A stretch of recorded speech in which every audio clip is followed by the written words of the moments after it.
Hi everyone, it's Chris. Hope you're having a great week so far. Hey, I just wanted to send you a really quick video because right now, today begins one of my favorite times of the year, and that is, of course, March Madness, right? I'm representing my Wisconsin t-shirt. We got a big game tonight, so I'm psyched for that. But recently, this has also become one of my favorite times of the year for another reason, and that's that this is the time of the year that we do the Rock Missions Conference. Some of you know that I was a missionary in China for about a year. I've actually been there a couple times now.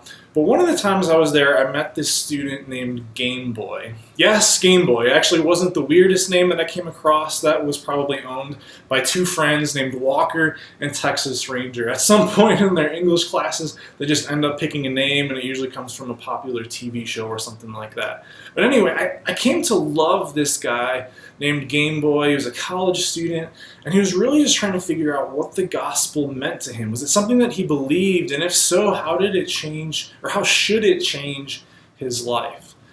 So at one point, I got a chance to share the gospel with him, and we were sharing life together and just hanging out and doing different activities and playing sports together. But he stopped me one afternoon and he said, "Chris, why did you tell me about Jesus? Did you come all the way here just to do that?" And so I began to kind of formulate a response in my head, and I was preparing to give him an answer, but he began to answer his own question, and he said this. He said, "Chris, is it because that I have guilt in my life and I need to be saved from it so that I can go to heaven and have a relationship with God? Is it because you love me very much and want me to be able to experience the same thing that you have?" Yeah, Game Boy, that's pretty much it. That's a pretty good answer. I tell you that story because it reminds me of the love that I desire to have for the world. For God so loved the world that he gave his only son, right? From that point on, really my wife and I have had this kind of motto as a family that we either need to go to the world because God loves the world, or we need to be involved in sending missionaries and sending people who will go and be able to proclaim the good news to people abroad. I still think that's true, and when we don't have opportunities to go, we support missionaries all around the world, and we love to be able to do that. But I also think there's a third way, and that's this, that we get to welcome people from all over the globe that literally could be living right next door to us.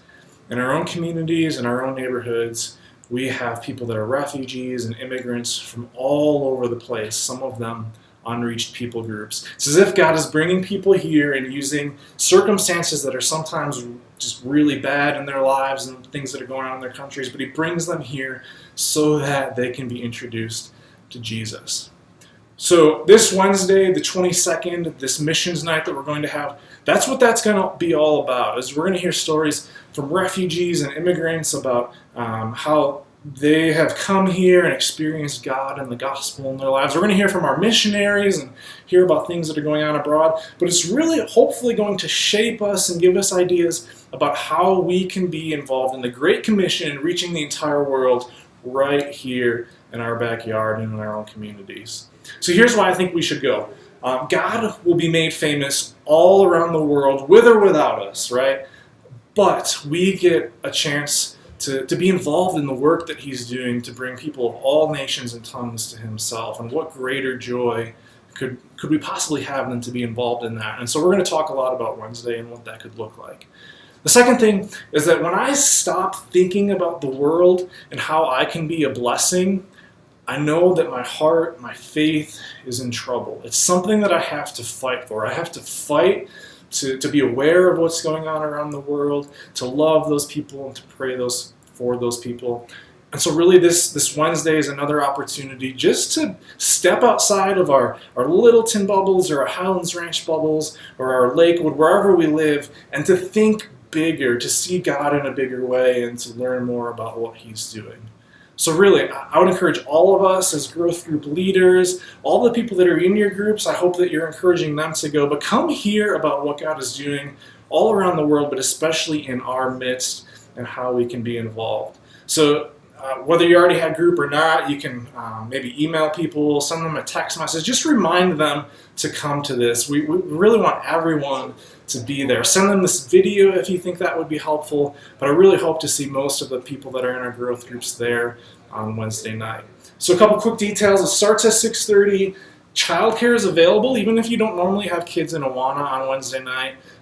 There should be space available for them so you can bring them, and if you don't want them to participate with you, there's an opportunity for them to have childcare as well. If you have any questions, feel free to email me or reach out. But really, I hope this is something that we'll all rally behind, that we'll get our groups and the people in our groups to go to. So thank you so much for what you do, how you're loving and shepherding people well. I'm so grateful for you guys, and I hope to see as many of you as possible on Wednesday.